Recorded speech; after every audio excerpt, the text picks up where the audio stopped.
This is the Bar Stewards Enquiry. Right? You're talking absolute rubbish.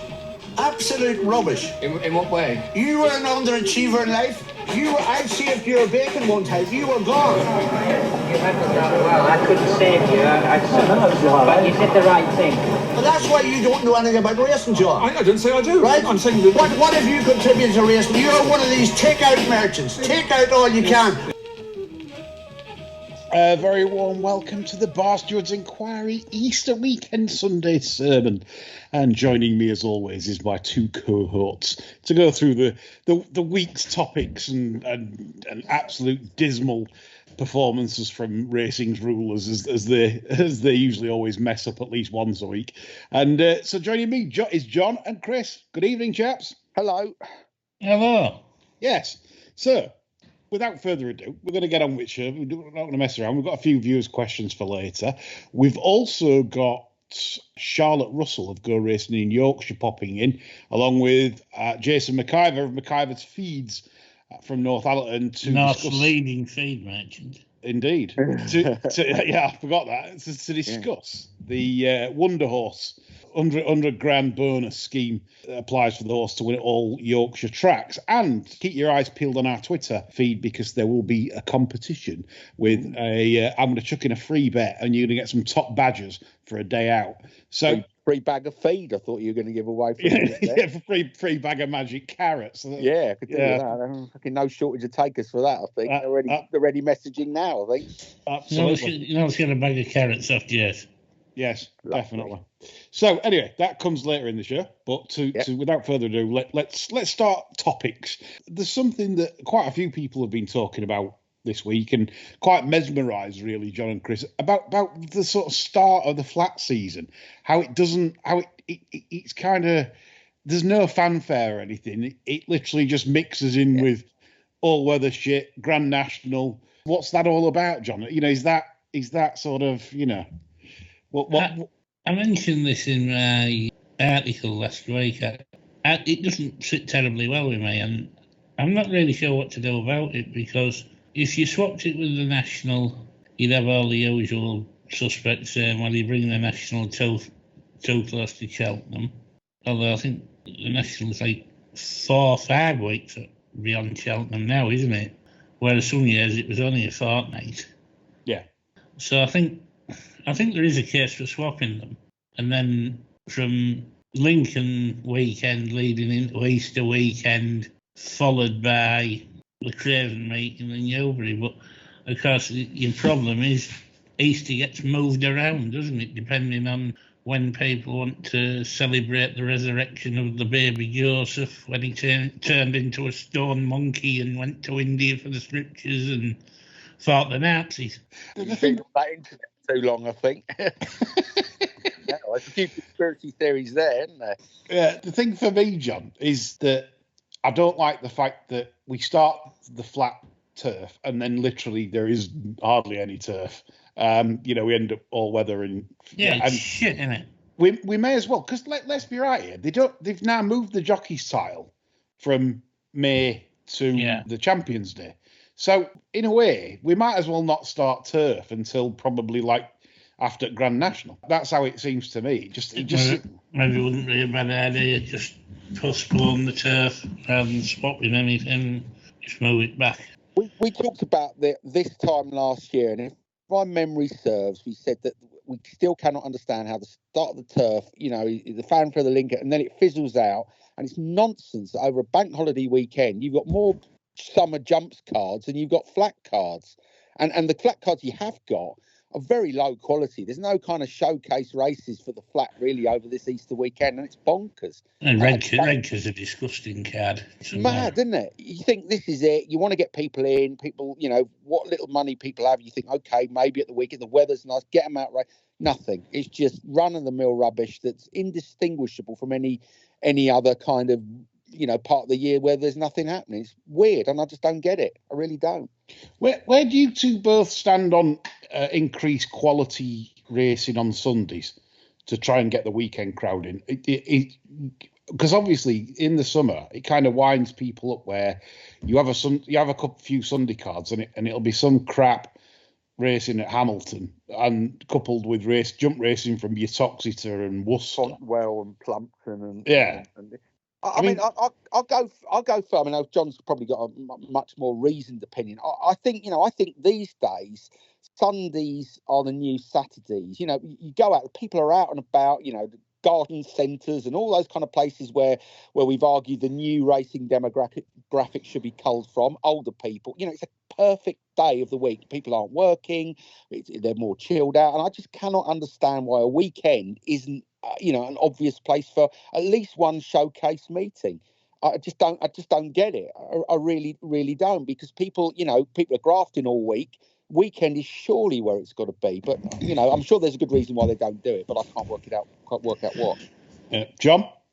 Well, I'm a big fan of having decent racing on a Sunday. I mean, they brought it in for the 1,000 guineas, and they said it was going to be like that forever, and they haven't lived up to the promise. I mean, you look at a day in July like Super Saturday, where half the yards can't get a jockey for their horses, or they end up with the stable third jockey riding. One of those three key meetings could take place on the Sunday, no problem at all. I mean, it wouldn't affect attendance. The same people that need a day off would be off on the Sunday if they're off on the Saturday. I just think it's a terrible lack of foresight. I mean, there's a few Saturdays where I feel as though there's like, I don't know, 4 flat meetings where 2 are decent enough cards where they could take place on a Sunday, and they'd improve betting turnover as well.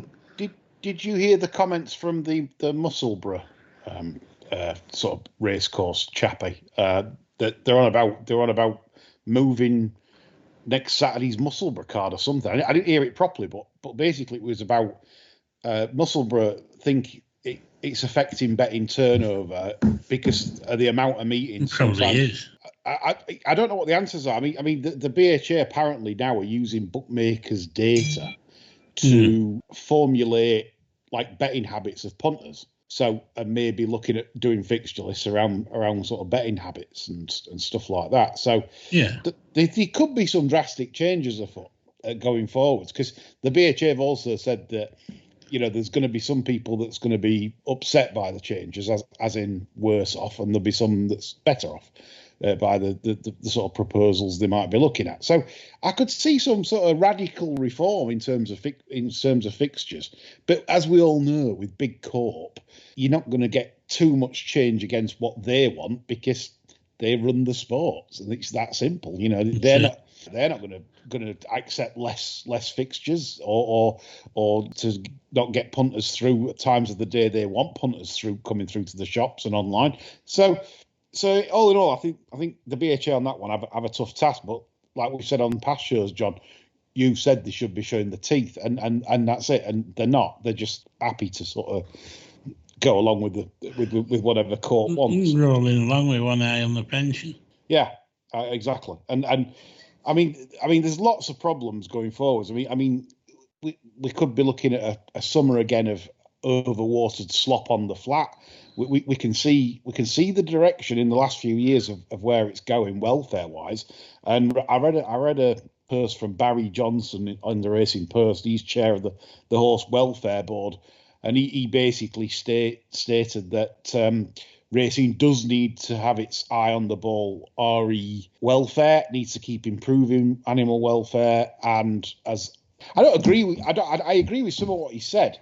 But this brings me on to the whip chaps, because again, we're seeing drastic changes in horse racing by these measures, and I do fear for the game, John. I really do, in terms of people are championing it now, but what happens when they knock another smack off in another couple of years? And then we've got to stay on top of this, and punters have got to stay on top of it. I mentioned a couple of times yesterday around Mussey, they didn't have enough smacks to get these horses involved from off the pace. I've got stats to back this up as well. Like, it's getting worse, right? And I'll come on to that in a sec. But what I want to ask you, John, have you got any idea of timelines when they started messing with the whip? Like, in terms of, can you remember roughly? Originally, when you'd have to go back to a horse called Mount Rivers winning at Cheltenham with T.P. Byrne riding it. That was when there was the first big stink about it. And I think that was late 80s. Yeah. I mean, to be fair, he cut it in half 5 or 6 times. You know, he didn't miss him once, and that was the first case I can remember. Afterwards, it's just been a steady erosion. The worst thing they could have done was go down the number of strikes route. Anybody can see an abusive ride. That's it, lack of common sense. We said before. That's because they haven't got the. I don't think they've got the wherewithal of personnel. But Chris has touched on this before about quality of personnel. I mean, what they should have shown these people is like, she's running for the stick. The minstrel, you would have thought in that derby that horse wouldn't bounce back from that, really. And if anything, he came out of that race a better horse. You know, he ran for the stick like few horses ever do. But it can be done. That, to my mind, wasn't an abusive ride, but if he dished that out today, Piggott would have got 3 months. Yeah. Well, let's come on to some stats, because this is really interesting, I think, for people, like to get an angle at where we're at with the National Hunt game in particular, which, as we know, more than the flat, that's going to have more effect on race results than the flat with the current whip rules, obviously, because naturally, and I noticed it on Saturday, there were some races Saturday where horses were 5 or 6 lengths behind, jumping 2 out, obviously a bit knackered, but because they're frightened to death to ask for a response, they don't, and it's just hands and heels, and the horses know this and don't respond. And I think that's the first time I've really properly noticed it. Like the horses that you're thinking, well, these have still got chances, but they haven't. So the stats are, there's something changed markedly in about 2009. That's why I wonder if any whip rules kind of changed. And with regards to front runners over fences and hurdles, the stats were, on average, it was about 17-18% front runners used to win over jumps between 97 and 2008. Then in 2009, something changed, because then the amount of runners that front runners were beating went up percentage-wise. And then this year, since we've had the whip changes, it's hit record levels. We're at 25.75% for front runners in national hunt races. It's never hit 25%. ever. Not even close. The best year was last year, which was 23%. So you get where we're going with this. Yeah, I mean, this is fucking serious stuff. Like, I mean, we've got to stay on top of this, and listeners as well take note. If you're backing a hold-up horse, you cannot really afford to back one that's going to need riding to get there, unless you're getting serious compensation in the price. If the price is just about right, you're better off sitting it out and letting it win. Well, so much so, this is going to change the face of betting for forever. I'm going to change my betting. I've always liked front runners anyway over jumps, because I always think you stay out of trouble, etc., etc. But no more so than ever now, like John says, unless you're a sort of Dan Skelton strong traveller that can sluice through a field on the Billy Idol, you don't want to be back in the old-fashioned Winnie pushing along, and they now become nightmares to ride for jockeys, because jockeys also, I'm not being disrespectful here, well, I am. They're not the brightest, some of them, and they probably can't even remember how many times they've hit them. So that's the problem. If they go one over, it's a 4-day ban. That's 4 days' income. I think a lot of them are consciously steering whack. Yeah. You know, and where they might have given 1, 2, 3 liveners between the 3-pole and the 2-pole at the end, and hands and nails isn't getting them near enough. No, it's pretty damning, this. And as I said, I think the way the game's going. And plus, you can't give them a fucking good crack now. No. I'm sorry, but, you know, this sounds awful the way I'm talking, but it's true. You can't give one a proper fucking backhander. You're flicking them. No, looking at the recent bans, I think there was 11 jockeys banned just recently in the latest sort of stewards whip panel thing, and I think 2 of them got done for hitting them in the incorrect place. If they can't do it in the backhand, I can fully accept they probably would be hitting them in the wrong place, because it's tricky to get the angle right. But I mean, jockeys have hit them in the belly for a long time. You know, I mean, Brian Fletcher that rode Red Rum, he was one of the worst culprits you'd ever find. He was a proper brim in the soft part of the belly. You know, I mean, he'd have been wound off now. Yeah, welfare then, chaps. So whilst Barry Johnson makes some pertinent points, is this his mistake, Chris, to bring the anti-mob firmly into play? I think it is. I mean, look, punters want to see the horse that they have backed to be given every chance of winning, right? We're told continue the Pro Cush or whatever the current name is doesn't hurt. So if we as a sport believe that, then we should robustly resist any attempts by the antis to modify the way in which races are run. I mean, look, no punters worth their salt want to see animals beaten up, right? Absolutely, they don't, and if you do, then there's no place for you in the sport. But if the progress doesn't work, doesn't hurt, should I say, and you as a sport believe that, then you have no need to pander to the antis. You should enter into a dialogue with them and explain that these horses are well cared for, that they live in fantastic conditions, probably in better conditions than most of the punters that bet them. We've all been around racing yards, and I think we're all pretty impressed. I mean, I went round Dan Skelton's yard a couple of years ago, and I fancied bedding down in some of those boxes. They're better than my front room, that's for sure. So I think if you're really worried about horse welfare, I would suggest the antis get in the car and drive around any field in any part of the UK and see horses in appalling conditions, without water, not properly protected from the elements. And those horses there are the ones you should be focusing on rather than race horses. So my sense is, because the racing leaders don't actually have any proper understanding of the product, don't have any confidence in the sport, this is why you see them lurching from bandwagon to bandwagon in an attempt to be relevant. And, the whip's just one example. Every week, racing is throwing its weight behind something that has absolutely nothing to do with the sport. And that's the problem. It's a poverty of leadership, I think, that we see here in play. Fair comments. So going on from that, we have another situation with the watering, what we just touched on for the flat, but Aintree apparently have obviously already been watering, much to the alarm of some people on social media.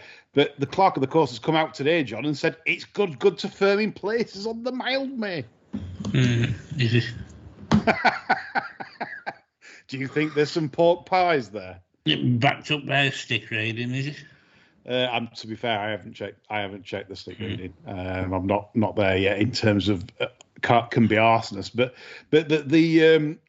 for me the message is now clearly that they are going to put absolute buckets on no matter what for this particular meeting.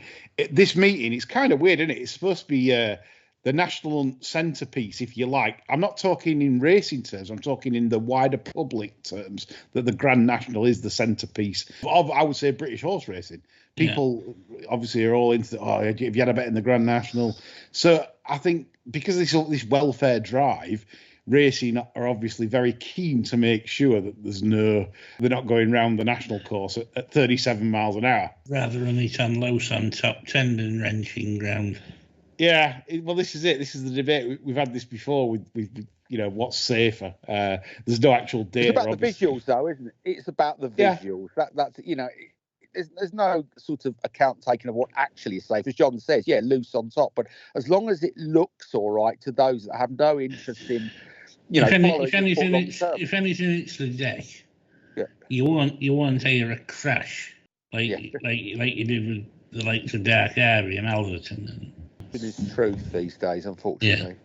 Yeah. So, John, what are you predicting ground-wise for Aintree? What do you think it's going to be? Pain. Always pain. Pain for me, because I don't want it too soft from our national bet. No. We just have to deal with that on the day, I suppose. I think she'll call it good to soft or soft. Yeah. Good to soft in places. I'm going for on national course, and I'm going for good to soft in places. Mildmay. If Ginger McCain was still alive, he'd be bloody thankful none of this was going on when Red Rum was running, because he wouldn't have won a single national. I tell you what, I'm intrigued though. At Mildmay course, John, you've often described Mildmay course as the stiffest fences in the country. I believe it is. Yeah. So it'd be interesting because we made a point on a previous sermon about they've definitely watered down a few fences across tracks. I wonder if they've, done the and made them softer at Aintree. Well, I always thought this was a twat of a place to jump round. I mean, it's borne out there's been nasty accident. One man, for instance, had an absolute shuddering fall there and lost his life. Yeah. No, it was sad. Really, really, really sad. And talking about loss of life, Mighty Potter we've lost today as well at Fairy House. I feel the worst when I saw him get up. Yeah, which is very, very sad, of course. Okay, moving on. Prices. And again, we keep talking about this, but me and Chris, I think we're in agreement here that there's something afoot, because the Betfair I'm struggling to beat Betfair SP all of a sudden. And people say, well, you're an idiot. I might be. But what I'm trying to say is that horses that logically can't be a certain price are going off big. And some obviously are out for a run, but some are.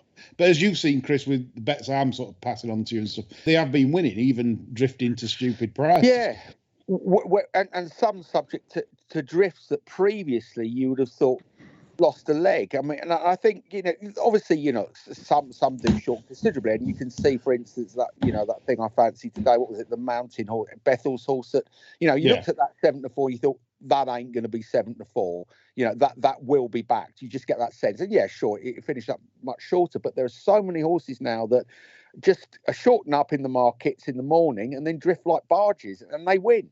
And it's I don't know what it is really, but it is. No one will convince me that it hasn't changed quite recently. I know people said all the stats show you're wrong, but I just don't get that sense. They are drifting and winning bizarrely. Don't know. Yeah, it's kind of strange that the markets overnight seem to be, I would say, exaggerated. So what's happening is, I mean, I've got sort of 3 fancies for tomorrow, and all 3 have absolutely been butchered. Like literally butchered. I just wonder if I don't know if it's like the bookmakers that are just, I don't know, deliberately shortening. The morning market seems dead. There's lots of people I speak to, tipsters, are going online at 9 o'clock, and a lot of their horses are going off bigger. Industry SP and Betfair SP. And it seems to be, have the bookmakers adapted to defend their profits, if you like? In other words, right, we can see what everyone's coming in for. Why go 7-2, 100 to 33 to 1 when we can go 7-2, 11-4, 2, 6-4? Yeah. It's not 2, 15-8, 7-4, 13-8. It's 2, 6-4, 5-4, 11-10. Yeah. They're literally shoving things massively in, and they know, like the Cheltenham non-run bet brigade, they would take the prices because they know that they're going to get the money back if they don't go in the race. But the prices they're taking is shorter than what they're going to be on the day. Yeah, it's bizarre, isn't it? And a lot of the overnight stuff, particularly on the flat, you can sort of see, you can look at, maiden without even any prices, even unraced horses, and you can almost, with a high degree of certainty, know what they're going to come in for. So you get a maiden at whatever, you get a Gosden horse, an Appleby, and a load of rags. You kind of know that they're going to pump the Appleby horse if he's in form, and they're opening up, I don't know, 2 to 1, and it collapses to sort of evens, and you can guess that. And I think a lot of punters aren't adapting; they're just taking almost any price, aren't they? And then they sit back and go, "Oh, I've beaten the market there," but they haven't. They drift near the off, and I don't know. It's really weird, but I'm sure we'll work it out. But I'm definitely certain that putting most of my bets on, if not all on a Betfair SP, or sort of splitting it between a price and that, most of the time the Betfair SP is much better, a lot better. Look at the example the other day that won very easily. The horse of George Bowie's Dabus. Dabus got punted in the morning, and it was into, I think, I don't know, 3 to 1, 5 to 2 maybe. It's gone off 8.8 and pissed up. And you think that's no good. They've changed their mind. It's lost a leg. That's what you would think 6-9 months ago, wouldn't you? Think this is no good. It's no good. It can't win. But they are winning. And that thing in Ireland, the I can't remember the O'Brien thing in a race a couple of weeks ago where it was a 5-4 and they couldn't give it away. And you think, well, fucking Tabor said, give this an easy. Pissed up. Led from the front, boom, gone. And you think, what's going on? So again, for listeners and punters that you listen to this show, this is where we have to adapt and you have to analyse the markets. I mean, sometimes people say to me, "Well, if you're backing horses and it's going off big prices, you must be an idiot." That I think there might be an element of things that I might have got things wrong. When you know, I'm not saying every time I'm right. If I was, then I won't be on this podcast. But that's what I'm saying. That there comes an element of where you know you're right. You know that it's not being stopped because you actually know connections or you know or whatever. So and you just sat there watching at a screen and going, "How is this price?" That's what's been happening recently, and I think we have to adapt. I think we have to play late. I think the Betfair shows is the right way to do it. Try and get the Betfair markets accurate, if you like, because somebody said to me that they reckon that the efficiency of the Betfair markets is accurate. Well, if Dabus is going off 8.8 and winning absolutely like effortlessly, how is that efficiency? Yeah, that's the bit I don't get. It can't be efficient, can it? Yeah. No, and particularly make a good point. On those occasions where you know for an absolute fact that something's bang off, you'd think that would be pretty strong. It's been punted. But even in a couple of those examples, they've drifted like barges. And you think, well, a connection's putting you away. Do they know, does somebody know something that connections don't? But they don't know anything different. And yet the market is just not reflective of the chances of those horses, which is weird.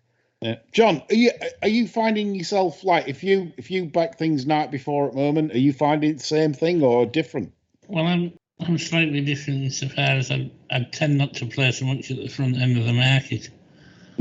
Also, I haven't had enough bets to form a firm opinion on it this season, really.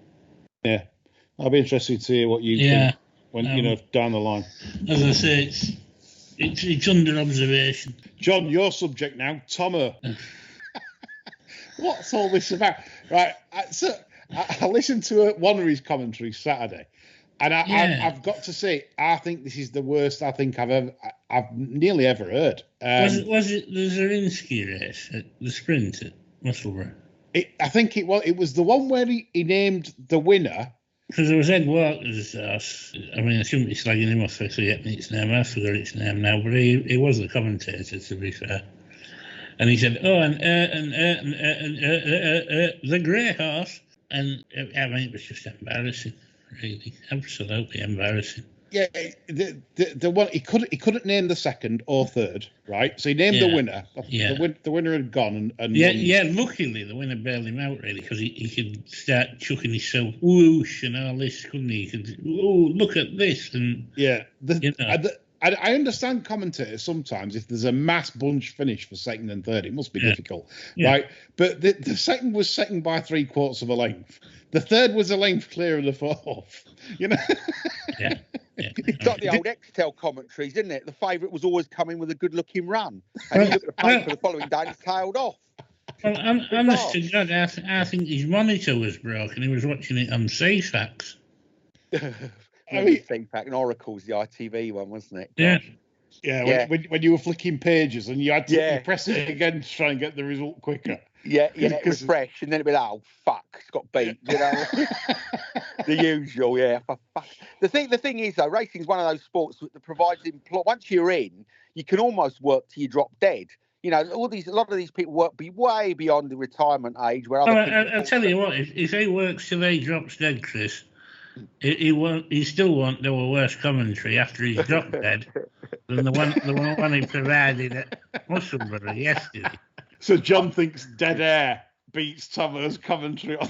I think it would have done on Saturday. He's one of those commentators. Don't you find, and maybe it's just me, that when you hear a particular commentator is going to be commentating on the race you've had a bet, you think, for fuck's sake, because Thommo's never got a winner. I can't back a winner when he's there. No. It's bizarre, isn't it? You think, this has got beat. And he does. You think, fucking anyone but Thommo. There it is, I'll tell you what, Catamoule's another one for me. I really struggle to back a winner when true. That's true. Yeah, he's a bock as well. He continually gets the gig at York, and I'm thinking, fucking hell. Total bock the geezer. Spends the first furlong telling you what sort of pace they're going.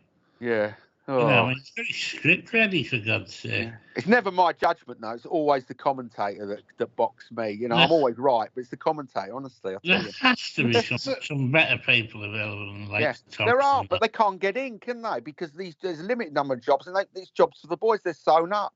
You know, where are the new people coming from? I can only think racecourse executives are so pig ignorant of the actual nuts and bolts of the sport. They just look and think, "Ooh, Derek Thompson, he used to be on Channel 4 Racing. That'll do. Excellent. That's great for us." Yeah. That. I mean, let's say Thommo's got a contract with Musselburgh or something, right? Yeah. If he's commentating next year for Musselburgh, Musselburgh need fucking whoever's running Musselburgh needs.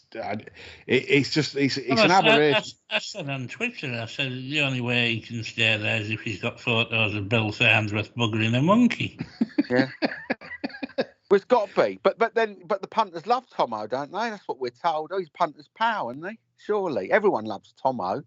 I've never met anyone who likes him. I've never spoken to anybody with a good word about him. To be fair. No, but I don't know. It's jobs for the boys, isn't it? There you go. Yeah, no, Crown Hotel's Botry. But going back to the Extel days, yes, we used to stand there, didn't we, in the smoky betting shop. Yeah, you know, used to go in, £25 win on the fab at 13.08, whatever. Yeah. And then Extel commentary and making rapid headway now. Go on, and you think you'd be stood staring at a speaker in the corner, shouting at a speaker. Go on. And then very close. Yeah, very close. They've gone past together. Yeah. Beaten half a length. Yeah. Getting you excited, Remember when you couldn't get to the shop? Remember the 0898 commentary numbers? You had the dial. Oh my God, £9 and every time I had a tip for years ago. A Sally Oliver horse with I think Ron Atkins or somebody was riding it, and someone told me this is bang at it. Ron's put all his punters on, and it was a killer. I was sitting at the bottom of the stairs, and my mum said, "What are you calling? Nothing. You're not those premium rate." No, mum. It must have been about £14 in. Jumped the last, gone, neck and neck, and my dad pulled the thing out the wall just as they got to the line. So I had to wait like almost the following day to find out it just got up on the line. But he said, I'm not paying that bill. Boom, pulled it out. There you go. So I never dialed another 0898 racing number. I promise you. Yeah, we're a strange breed, the human race. Stood staring at speakers, and all punters looked up to They didn't stare at the walls of the papers. They just used to stare at the speaker in the corner. Punters are weird. I mean, we touched on this before, didn't we? When you're young and you follow tipsters and all, you used to go down the phone box with like 40 quid's worth of pound coins, just feeding the thing, because they used to go, come on, talking about the weather, talking about everything, but get into the info, and you'd invariably run out of coins, wouldn't you, when you're standing there in a call box trying to find out what the bet is? But people do, punters do it. It's mad, it's insane. But we all do Patrick Veach is when he did the professional tipping service. Yeah. That absolutely skint me out. I mean, I literally. I went to the bank one day. This is a true story. It was a building society book, and I took £100 out in pound coins just to make sure I'd got enough for the week. Because the thing is, you couldn't ring from home because obviously I live with my parents, and they'd be saying, "Fucking hell, you've racked up a right bill, you cunt." Yeah. Oh, you ring. Totally. I must be the worst bock in the world. I followed the professional, right, intermittently. I'm the only person on earth that I never made any money from Patrick Veach. Every, when he had his 3-point bet, every time I used to get stuffed. Never made a coin out of geese. And I said, hey, fucking mug. What a good judge I am. I said, bloke's a clown. But yeah, there you go. So, but we all did it. And I used to try and work out when the phone bill was there. Hopefully it was during the school holiday. I'd try and get there before the postman stuck it through the door. Because if my parents saw that, God almighty, it'd be murders. And one day I had to go out and I stony faced and I thought, oh no, the phone bill's here. And it was like 200 quid. When the average phone was like £9. Oh my God, that was just the worst day of my life. It was just, horrible. But there you go. Yeah. Friend of the show, Richard Pittman, I used to ring him as well. I must be an idiot. What did you talk to him about? least I you get didn't it for ring. now. Now I get it for now. At least you didn't ring. Oh, what was he done? Colin Tinkler. Fucking hell. He used to take 10 minutes before he used to tell you what there was racing on. God almighty. I remember calling him one day in the morning where the racing had been called off, I think, by the time the message was on. So he knew about it. And he spent 10 minutes talking about the weather and then said, anyway, no racing today, boys. See you tomorrow. And it was like 20 quid call talking about the weather in Middleham or whatever. Fucking hell. Jesus. Fucking hell. Well, no wonder he could have 6 grand to win 3 and them selling hurdles with Graham That's right. wasn't it? Yeah, that's right. Most of the 6 grand was mine, I think, and phone bills and revenue and things. But yeah, there you go. I thank Graham McCourt for being Cockney rhyming slang for shorts. Yeah. Pair of Grahams. You've got a pair of Grahams on, and then people used to look at me, going out and say, Graham McCourt, man, come on. Anyway, it's embarrassing. Right, Scott Benton come on to politics. Got in trouble this week basically for lobbying and accepting payments from lobbyists, big corp, etc., on the gambling white paper. Very, very dodgy, all this. And apparently he was taking payments of under 300 quid, so he didn't have to declare it. John, did you read upon this? I did. What do you think, John? It's a pity, really, that the pro gambling side can only seem to attract cunts. Just look at this pod. Look at this pod. Yeah. There's your evidence there. 100%.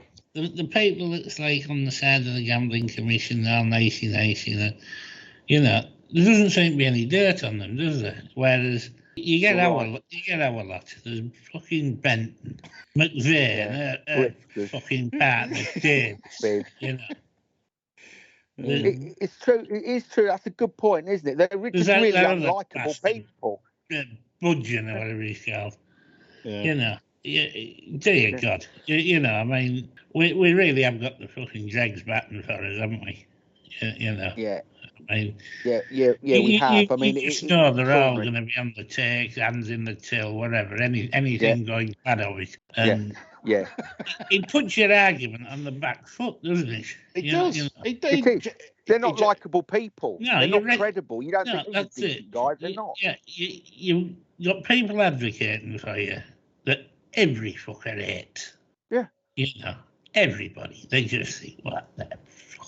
McVeigh, I mean, Christ mate, she spent 2 years working to take 30 quid a week off fucking raspberries. And now, let him have a bet. Fuck off, Esther. Yeah. It's just bonkers, isn't it? It's just the whole thing is just, I don't know. I mean, they're tone deaf, aren't they? The pro gambling lobby. They should have sat back years and worked out and said, okay, we need advocates for responsible, positive gambling to demonstrate that, most people who gamble do so responsibly with no ill effects to their household incomes. And we want to get people advocating for it that are credible and people like exactly. Why can't the BHA get, I don't know, some fucker like him that's on GMTV occasionally? He used to be culture minister before. Scottish. Jersey. Yeah. People actually like him. Yeah, just credible, likable people. People you think I'm going to listen to, but the people they get, whatever the message, you're going to say, I just don't like the person, so I'm not going to listen to the message, and that's the big problem. And again, it's just. All we need now is the fucking haunted pencil race mug piping up. Yeah, exactly right. And then you're done for, aren't you? But I think these people should be allowed to bet however much they want. Thanks very much for that, Jakey boy. Yeah.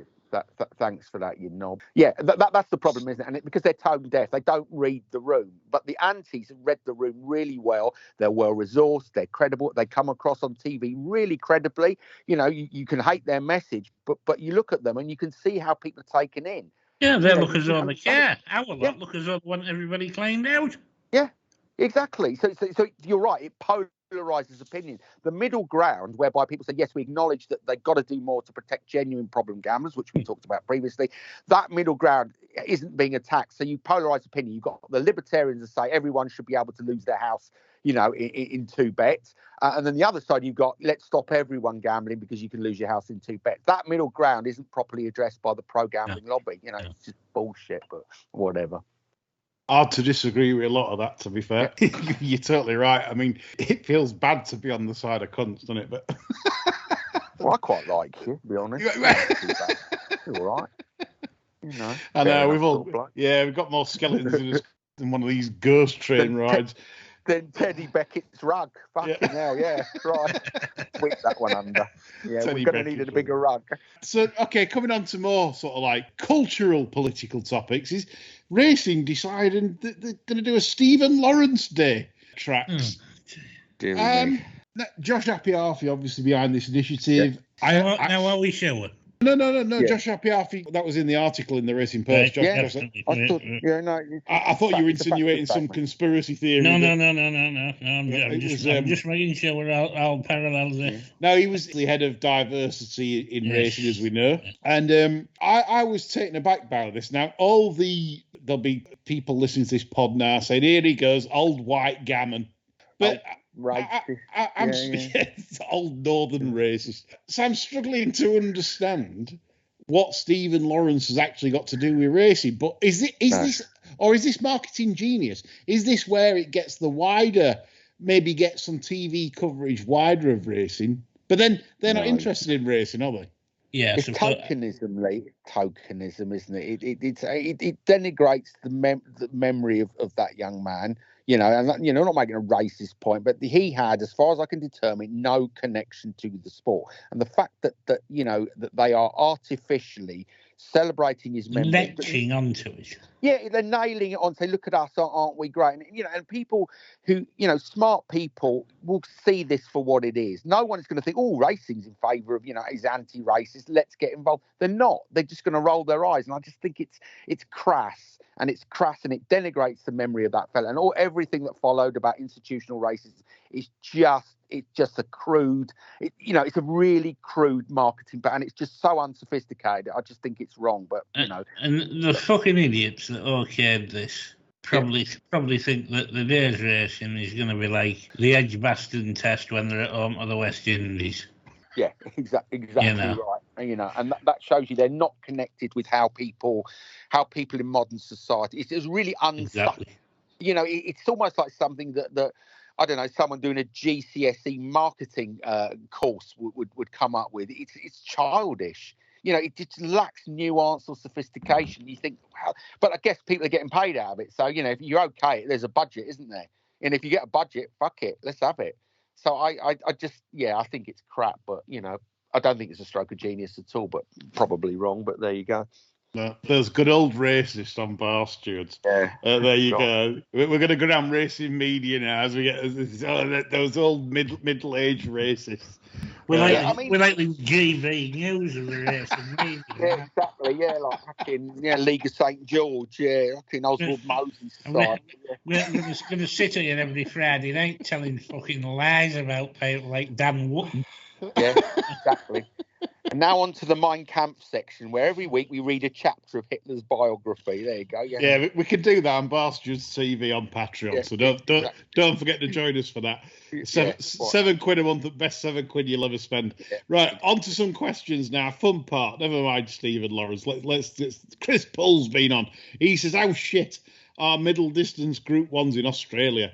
The likes of the Shirt with Dubai Honour like slashing on them. And he'd be Group 2 over here at best." Well, yeah, it's a fair point. I mean, that's why obviously we've been trying to take the Melbourne Cup off them for years, and we had some success at that. And the Aussies, John, they have the sprinters, but they don't stay the trip, do they? Shirt's going to have a yard over there, isn't he? Is that what's going to happen, do you reckon? I think so, yeah. I think he'll have a satellite operation. Yeah. Well, he's got the carrots, so I think... He's saying Sol could go over there and break eggs with a stick, and he knows what it takes to win races over there. It's a no-brainer for me. The best trainer in the UK today is the Shirt. Yeah.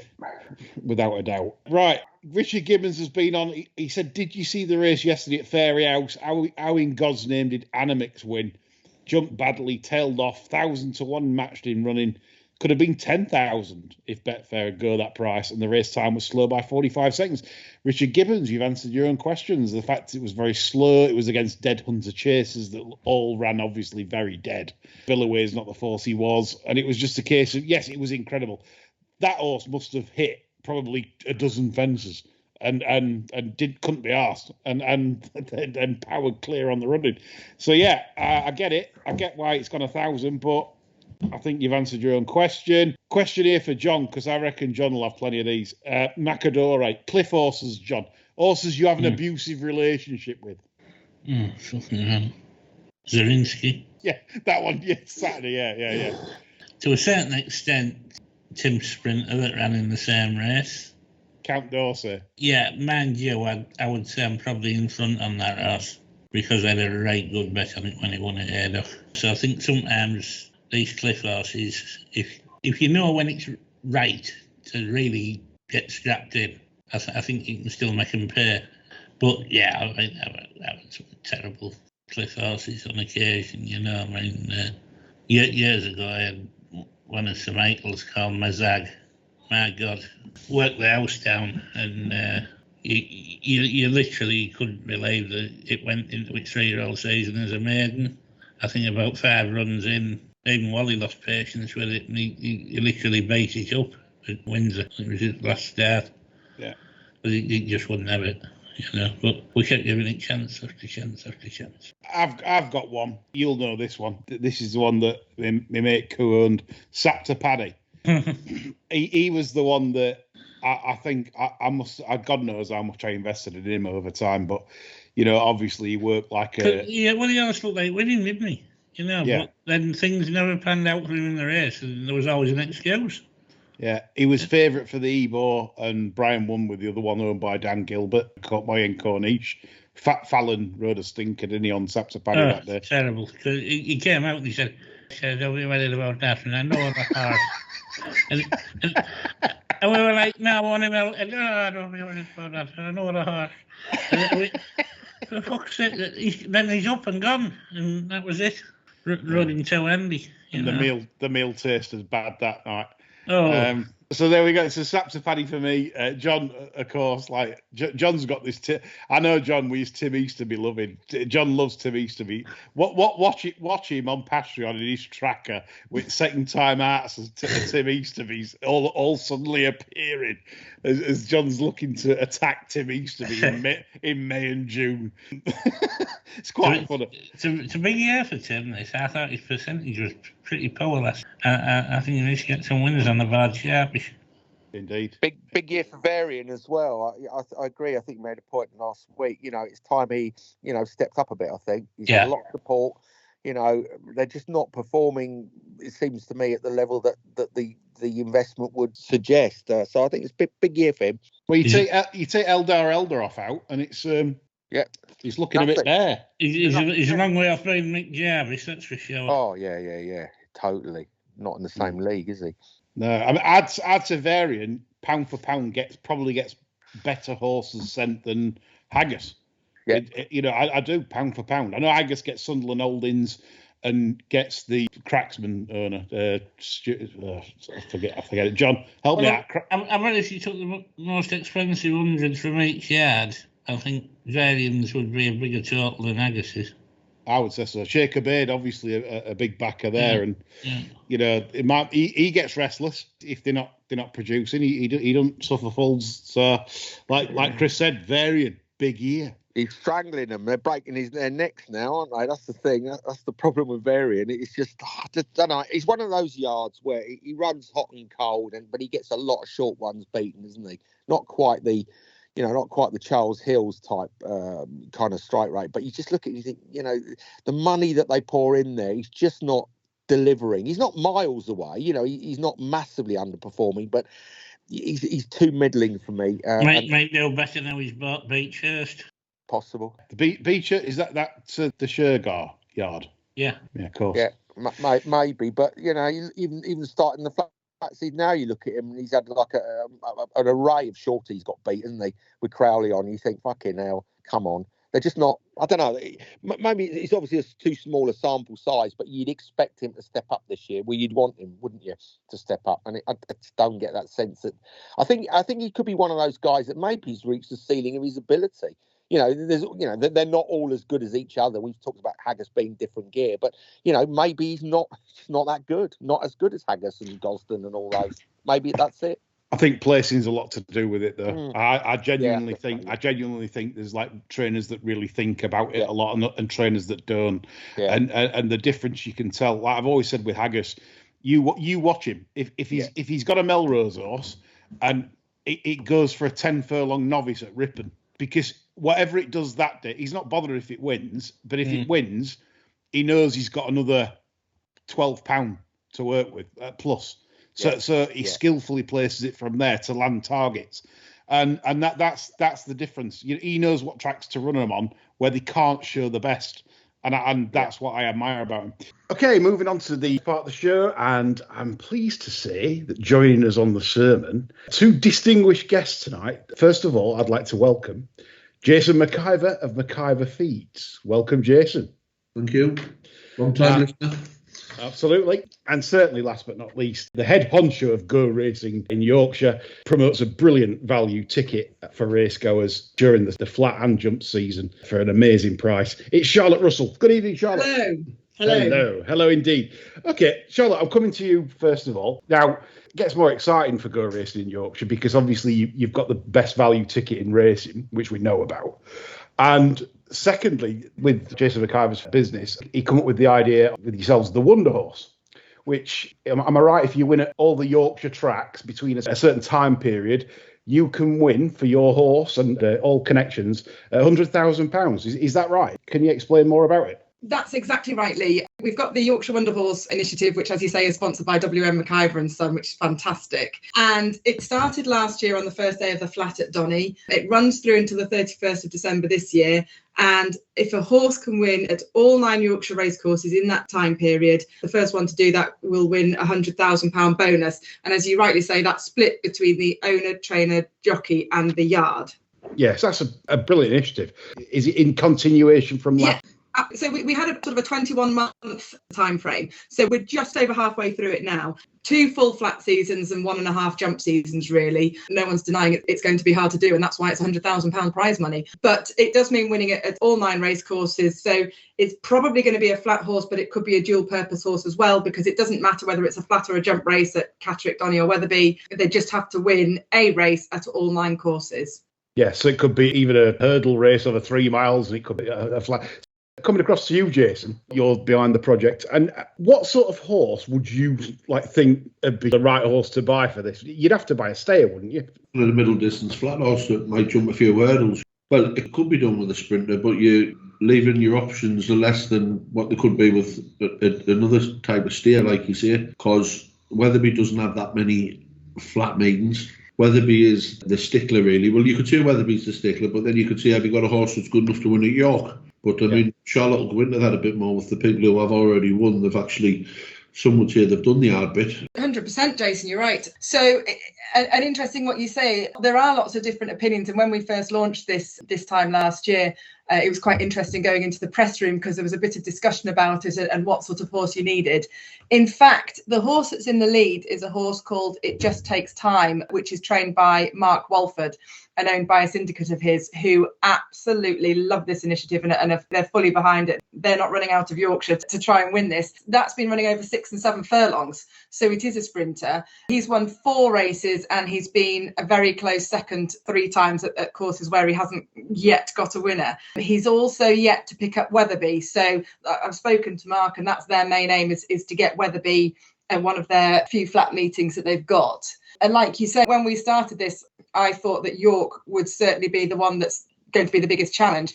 Now we've got 8 horses that are on 3 wins and 6 of those have already won at York. So if you like, they've maybe ticked the hard one off and so it's picking up the other ones. There's lots of different ways of looking at it. So a lot of people, when you first sat down and discussed the idea, you automatically think, well, no disrespect to some of these other tracks, they're going to have to get a win in a Catterick or somewhere like that and then work their way up, and then if they can keep ahead of the handicapper, maybe sneak one at York. The ones that have already won at York, you think, well, are they going to be too highly rated to get a win at any of the other tracks? Again, no disrespect to the likes of Catterick and Redcar and places like that, but Yeah, if I got a sprinter and I'd managed to sneak one in at York, I think I'd try and find a rip and seller and be prepared to buy it back.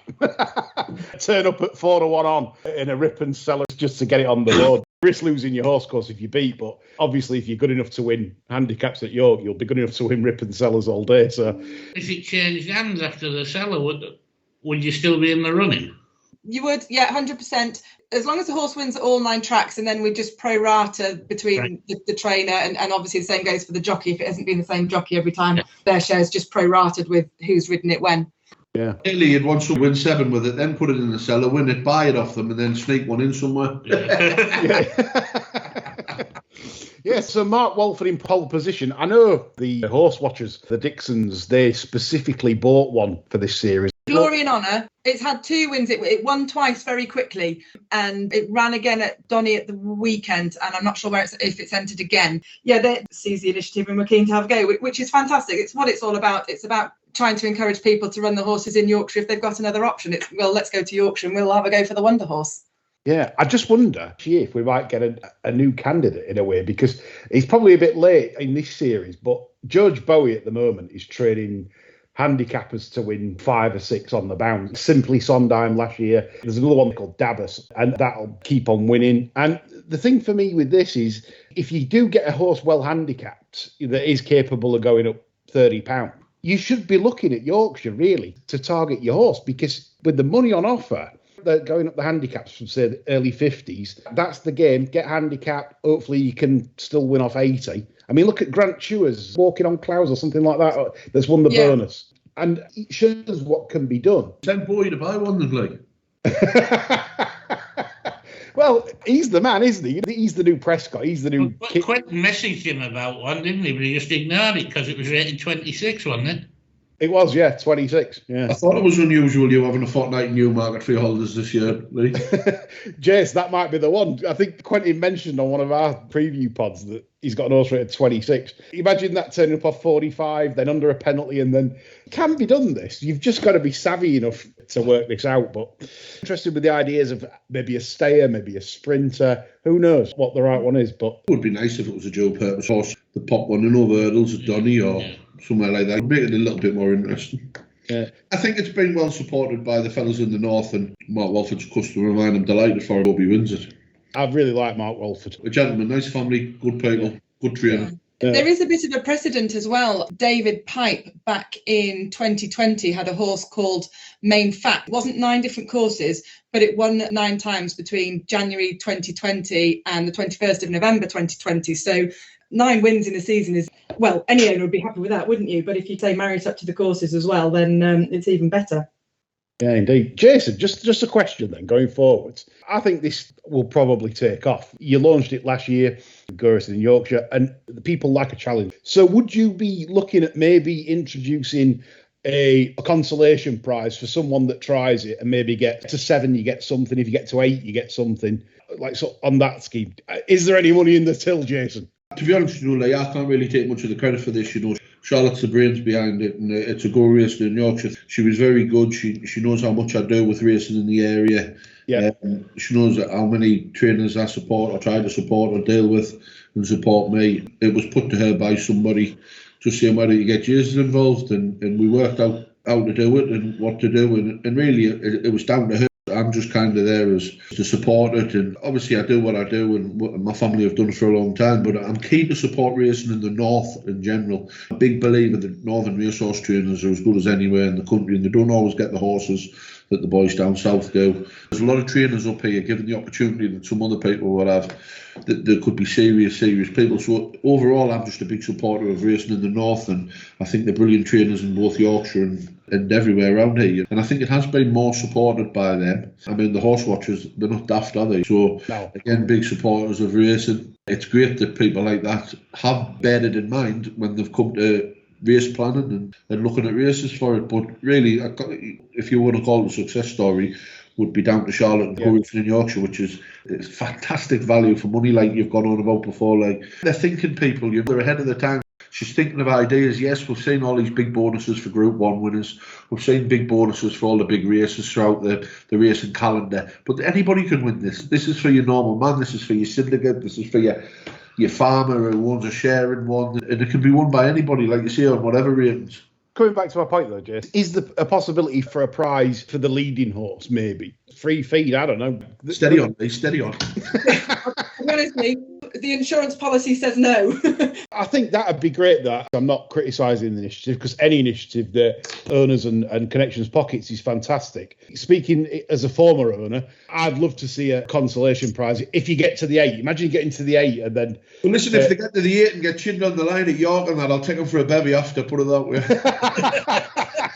What more can you ask for? In fact, I'll take them out all night. If that happens, you won't want to go to work for the next 2 days. Put that on Bar Stewart's TV, won't we? Like live coverage of the night out. I think so. They might have to be censored there.